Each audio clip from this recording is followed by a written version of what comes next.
నమస్కారం. సంతోషం భక్తి ఛానల్‌కి స్వాగతం. డిసెంబర్ మాసంలో మేషరాశి నుండి మీనరాశి వరకు ఎలాంటి గ్రహస్థితులు ఉండబోతున్నాయి, అలాగే చేసుకోవాల్సిన పరిహారాల గురించి తెలియజేయడానికి మనతో పాటు ఉన్నారండి ప్రముఖ జ్యోతిష్యురాలు, శ్రీ విద్య ఉపాసకులు, వాస్తు జ్యోతిష్య నిపుణులు శ్రీమతి జయప్రద గారు. వారిని అడిగి మరిన్ని వివరాలు తెలుసుకుందాం. నమస్కారం జయప్రద గారు. నమస్తే అమ్మా, శ్రీమాత్రే నమః. మరి జయప్రద గారు, ఈ మాసంలో మేషరాశి నుంచి అలాగే మీనరాశి వరకు మరి ఫలితాలు ఎలా ఉండబోతున్నాయి, గ్రహస్థితి కానీ ఇవన్నీ వీటి గురించి మన ప్రేక్షకులకు తెలియజేస్తారా? తప్పకుండా. ఈసారి గోచారంలో గ్రహాల మార్పు అనేది పెద్దగా లేదు. ఎందుకంటే ఒకే ఒక గ్రహం మారుతుంది, రవి గ్రహం. సో రవి భగవానుడు డిసెంబర్ 16 నుంచి మారుతున్నారు. ఉమ్, డిసెంబర్ 16 వరకు అన్ని గ్రహాలు ఆ స్థానాల్లోనే ఉన్నాయి ఈ మాసం కూడా. ఉమ్, అయితే ఏంటంటే గోచారంలో గ్రహ మార్పు అనేది పెద్దగా లేదు గనక కొన్ని రాసులకి గత మాసంలో వచ్చిన ఫలితాలే ఉంటాయి ఈ మాసంలో కూడా. కొంతమంది కాస్తంత మార్పు, ఎందుకంటే రవి మార్పు తర్వాత శని భగవానుడు వక్ర త్యాగం చేసి నార్మల్ స్థితికి వెళ్తున్నారు గనక ఆహా, ఈ కొంచెం మార్పులు. ఉమ్, సో ఆల్రెడీ ఆయన లాస్ట్ మంతే వక్రగతి మాని నార్మల్ స్థితికి వస్తున్నారు. అందువల్ల ఏంటంటే శని భగవానుడు ఎక్కడైతే నార్మల్గా నడుస్తుందో అక్కడి నుంచి మళ్ళీ కొంతమంది కొన్ని రాసులకి అర్ధాష్టమ శని, అష్టమ శని ప్రారంభం అవుతున్నాయి. రవి భగవానుడు బలహీనంగా నుంచి ఒక మంచి స్థానంలోకి వెళ్ళినప్పుడు కొంచెం మంచి ఫలితాలు. ఉమ్, అయితే ఇక్కడ రవి, శుక్రుడు, కుజుడు, బుధుడు ఈ ఉమ్, 4 గ్రహాలు ప్రతి మాసం మారుతుంటాయి. ఓకే, ఈ మార్పు అనేది రావడం వల్ల చాలా రాసులకి అనుకూలం, ప్రతికూలం కనిపిస్తుంటది. అవునా, అయితే ఈ మాసంలో పెద్దగా మార్పు లేదు గనక ఉమ్, గత మాసం కంటే ఈ మాసం కాసంత మెరుగైన ఫలితాలు కొన్ని రాసులకి, ఉమ్, అవే ఫలితాలు కొన్ని రాసులకి ఉంటాయి అవునా, ఈ మాసం. ఉమ్, అది మనం చూసుకుంటే గోచారంలో ఉమ్, గురువు వచ్చేసి వృషభ రాశిలో ఉన్నారు, ఉమ్, వక్రిస్తూ ఉన్నాడు ఆయన. ఉమ్హు, వృషభ రాశిలో ఉండి ఉమ్, కర్కాటక రాశిలో కుజుడు బలహీనంగా ఉన్నారు. అవునా, తర్వాత ఉమ్, కన్యా రాశిలో కేతువు, ఉమ్, వృశ్చిక రాశిలో రవి బుధులు కలిసి ఉన్నారు. ఉమ్, కుంభ రాశిలో శని భగవానుడు, ఉమ్, మీన రాశిలో రాహు. ఉమ్, సో ఈ మన గోచారంలో చూసుకున్న గ్రహస్థితి అంతా కూడా ఈ విధంగా ఉన్నాయి.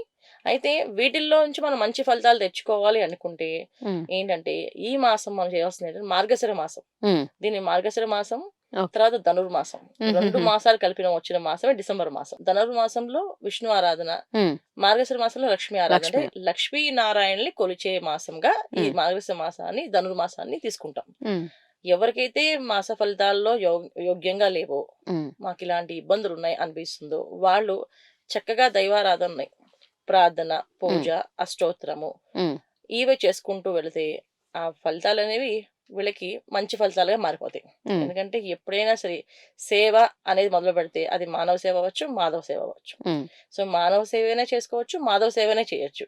ఈ రాశి ఫలితాలు వినడం ఎందుకు అంటే మనకి ఒక ముందు చూపు. ఉమ్, ఒక పని చేయాలి అవును, అంటే చేస్తే బాగుంటుందా బాగుంటుందా. ఈ మాసంలో కొన్ని విషయాల్లో ఇల్లు కట్టొద్దు అన్నాం అనుకో, ఇంటి గురించి మాట్లాడొద్దు అన్నా అనుకో, ఈ ఉమ్, మాసం ఆడుకుంటే సరిపోతుంది.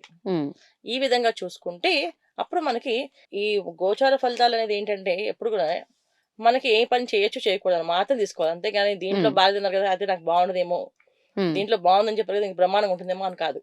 ఓకే, నార్మల్ గా ఉమ్, మనకి ఎలా ఉంది ఈ మాసం, తీసుకోవాల్సిన జాగ్రత్తలు ముందు ఉమ్, జాగ్రత్త అన్నమాట, అంతే. ఉమ్. ఇది చేసుకుంటూ వెళ్ళాలి. అమ్మ, మరి సింహరాశి వారికి ఈ మాసంలో ఎలా ఉండబోతుంది? తప్పకుండా నాన్న.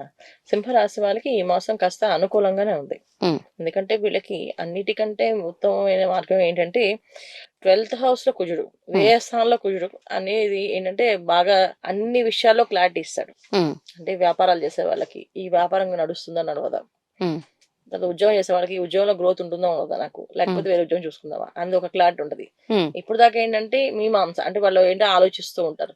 ఉమ్, చేస్తే బాగుంటుందా, చేయకుండా ఉంటే బెటరా, వెళ్తే బాగుంటుందా ఉండదా, ఇలాంటి సందిగ్ధంలో ఉండే వాళ్ళందరికీ కూడా ఉమ్, వ్యయస్థానంలో కుజుడు వీళ్ళకి రావడం వల్ల ఏంటంటే ఉమ్, చాలా విషయాల్లో క్లారిటీ వస్తుంది. ఉమ్, వాళ్ళకి వాళ్ళ మీద ఒక తెలియని ఒక కోపం, మొండితనం పెరుగుతుంది. ఉమ్హుహుహు, అంటే మేము ఇలా ఎందుకు ఉండిపోతున్నాం, అసలు మన తెలియట్లన్నీ ఎందుకు వేస్ట్ వృధా చేస్తున్నాం అనే ఒక ఆలోచన వచ్చేస్తుంది. ఉమ్హు, అది ఒక విధంగా మంచి మంచి, ఉమ్, ఏంటి. తర్వాత ఎప్పుడూ మాట్లాడిన వాళ్ళు మాట్లాడడము, ఆహా, అది కూడా మంచిది ఉమ్, వీళ్ళకి. సో ఇంట్లో అనారోగ్య సమస్యలు ఏవైనా ఉంటే ఉమ్, దానికి ఒక నివారణ. ఉమ్హుహు, అంటే ఈ రోగానికి ఈ డాక్టర్ అయితే సరిపోతుంది, ఈ మందు వాడితే సరిపోతుంది, ఉమ్, పలానా ప్లేస్ లో దొరుకుతుంది అనేది ఒక క్లారిటీ తెలుస్తుంది. ఉమ్, అంటే ఒక్క విషయంలో కాదు, చాలా విషయాల్లో వీళ్ళకి క్లారిటీ ఉంటుంది. ఉమ్, అలాగే కుటుంబ సమస్యలు ఉన్నా, కుటుంబంలో ఎటువంటి గొడవలు ఉన్నా, ఉమ్, ఎటువంటి ఇబ్బందులు ఉన్నా ఉమ్, వాళ్ళకు కూడా ఏంటంటే క్లారిటీ. సో ఈ విషయంలో మనం ఇలా ఉండాలి, ఉమ్, ఇలా ఉండకూడదు అని చెప్పేసి. అయితే ఏంటంటే ఇక్కడ సప్తమ స్థానంలో శని భగవానుడు ఉమ్, ఉండడం వల్ల కుటుంబంలో చిన్న చిన్న గొడవలున్నా, కలతలున్నా హ్మ్. మళ్ళీ అది కలిపేస్తారు గానీ విడగొట్టడు. హుహుహుహు. కుజుడు వ్యయస్థానంలో ఉన్న కుజాశనులు చూపులు వీక్షణ ఉన్నప్పటికి కూడా హ్మ్. ఇక్కడ మంచి జరుగుతుంది తప్ప చెడు జరగదు. హుహుహుహు. కొంచెం గొడవ అయింది. అమ్మాయి ఏదో ఇబ్బంది పడింది. అబ్బాయి ఏదో ఇబ్బంది పడ్డారు. అది చూడ్డానికి ప్రమాదంగా కనిపిస్తది. అవునా? కానీ అది హ్మ్. మంచిగా జరుగుతుంది. సో హుహుహుహు. వీళ్ళకి ఒక నిర్ణయం వచ్చి, ఒక క్లారిటీ వచ్చి కలిసుంటారు. So okay. కలవడానికి తప్ప విడిపోవడానికి అవకాశం లేదు. ఉండదు. హ్మ్. కాకపోతే మనకి చూసేటప్పుడు, వినేటప్పుడు ఆ సంభాషణ జరిగేటప్పుడు మాత్రం ఇంకా విడిపోతారు వీళ్ళు ఖచ్చితంగా అనిపిస్తుంది. అంటే అలా అగ్రెసివ్‌గా మాట్లాడడం. ఎప్పుడు మాట్లాడిన హుహుహు. వాళ్ళు కూడా మాట్లాడడము, హ్మ్. గట్టిగా మాట్లాడడము, హ్మ్. కాస్త కోపం రావడము, హ్మ్. వాళ్ళకంత చికాకు రావడం, హుహుహు. వాళ్ళకే అనిపించడం ఇవన్నీ జరుగుతూ ఉంటాయి. అది హ్మ్. ఎందుకు వ్యయ స్థానంలో కూర్చుండడం వల్ల. హుహుహు. దీనివల్ల కాస్తంత ఇబ్బందులు. హ్మ్. తర్వాత రవి బుధులు ఎప్పుడైతే వృశ్చిక రాశిలో ఉండడం వల్ల హ్మ్. చతుర్థ స్థానంలో రవి బుధులు అనేది అంత యోగంగా ఉండడు. హ్మ్. అంత యోగ్యం కాదు. హ్మ్. దానివల్ల ఏంటంటే ఇంట్లో వాళ్ళే రాజకీయంగా మాట్లాడుతుంటారు. ఆహాహాహా! ఈ విషయాల్లో వీళ్ళు కాస్త ఈ రాజకీయాన్ని పక్కన పడేసి, ఈ విషయాలన్నీ పక్కన పెట్టి వాళ్ళు ఓన్‌గా ఆలోచించే శక్తిని హ్మ్. ఈ మాసంలో కలుగుతుంది వీళ్ళకి. హుహు. అందువల్ల ఏంటంటే అనుకూలంగా ఉంది. హ్మ్. ముఖ్యంగా వ్యాపారస్తులకి, ఉద్యోగస్తులకి ప్రమోషన్‌లు రావడము, హ్మ్. వేరే ప్లేసులకి బదిలీలు అవ్వడం, హ్మ్. అక్కడ మంచి స్థానాల్లో ఉద్యోగాలు సాధించడం, హ్మ్. ఇలాంటి విషయాలన్నీ అన్ని అనుకూలంగా ఉన్నాయి. హ్మ్. విద్యార్థులకి అనుకూలంగా ఉంది. హుహుహు. కాస్త అనుకూలంగా లేని వాళ్ళకి ఎవరంటే వివాహం చేసుకునే వాళ్ళు, హ్మ్. చేసుకోబోయే వాళ్ళు, అవును. చేసుకున్న వాళ్ళు హుహు. కాస్తంత ఇబ్బందులు, ఒడిదుడుకులు కనిపిస్తున్నాయి. హ్మ్. ఎందుకంటే మార్పు, అవును. కొత్త ప్లేస్‌లకి అవును. వెళ్ళడము, సో, అధిక ఖర్చులు ఇవన్నీ కూడా జరుగుతున్నాయి గనక కాస్త వీళ్ళకి కాస్త మిశ్రమ ఫలితాలున్నాయి. అవును. హ్మ్. మిగతా విద్యార్థులకి మంచి ఫలితాలున్నాయి. హ్మ్. ఉద్యోగస్తులకి మంచి ఫలితాలున్నాయి. హ్మ్. ఒక వ్యాపారస్తులకి, వివాహాలు చేసుకునే వాళ్ళకి, హ్మ్. చేసుకున్న వాళ్ళకి హ్మ్. వీళ్ళకి మాత్రం కాస్త మిశ్రమ ఫలితాలున్నాయి. ఓకే. తర్వాత ఇంకేంటంటే, 6వ స్థానంలో శుక్రుడనేది పెద్ద యోగ్యం. అంటే మకరంలో శుక్రుడు వీళ్ళకంత 6వ స్థానం శుభగ్రహం అనేది అంత యోగ్యంగా ఉండదు. హ్మ్. దానివల్ల ఇబ్బంది లేదు. అందువల్ల ఇది లేదు. కాకపోతే ఏంటంటే, అలా 6వ స్థానం శుభగ్రహం పడడం వల్ల హ్మ్. ఏదైనా కొత్త వస్తువులు కొనుక్కోవాలనే ఉత్సాహం గాని, హుహుహు. కొత్త వస్తువులు తెచ్చుకుందాం అనే ఉత్సాహం గాని, లేతే కొత్త ప్లేస్‌లకి వెళ్లి చూద్దాం అనే ఉత్సాహం గాని ఉండదు. హుహుహు. దానొక రకంగా వైరాగ్యంలోకెళ్ళిపోతారు. అదే ఆహా! ద్వితీయంలో కేతువు కదా! ఏదైనా పుణ్యక్షేత్రానికి వెళ్ళడానికి ఇష్టపడతారు గానీ, ఏదైనా విహారయాత్రకు వెళ్దామంటే ఇష్టపడరు. హ్మ్. ఆ విధంగా కూడా భార్యాభర్తల మధ్య చిన్న చిన్న తగాదాలు అవును. భార్య కనిపిస్తది, భర్త కనిపించదు. భర్త హ్మ్. కనిపిస్తది, భార్య మరే కనిపించదు. సో, ఈ సింహరాశి వాళ్ళు చూసుకుంటే 90% అన్నీ బానే ఉన్నాయి. హ్మ్. కాస్త వివాహం చేసుకునే వాళ్ళకి మాత్రం కాస్తంత ఇబ్బందులున్నాయి. ఓకే. వీళ్ళు కాస్త పరిహారం చేసుకుంటే సరిపోతుంది. అమ్మ మరి సింహరాశి వారికి ఎలాంటి పరిహారాలు చేసుకుంటే మంచిదంటారు? ఎందుకంటే వీళ్ళకి సింహరాశి వాళ్ళకి గురువు అనుగ్రహం కావాలి ఎక్కువగా. హ్మ్. హ్మ్. అందుకని గురువు వీళ్ళకి దశమ స్థానంలో ఉన్న గురువు హ్మ్. వక్రించి 9థ్ హౌస్ చూస్తారు. హ్మ్. ఒక విధంగా చూడడం మంచిదే. హ్మ్. దశమ స్థానమైనా, 9థ్ హౌస్ అయినా మంచిదే వీళ్ళకి. హ్మ్.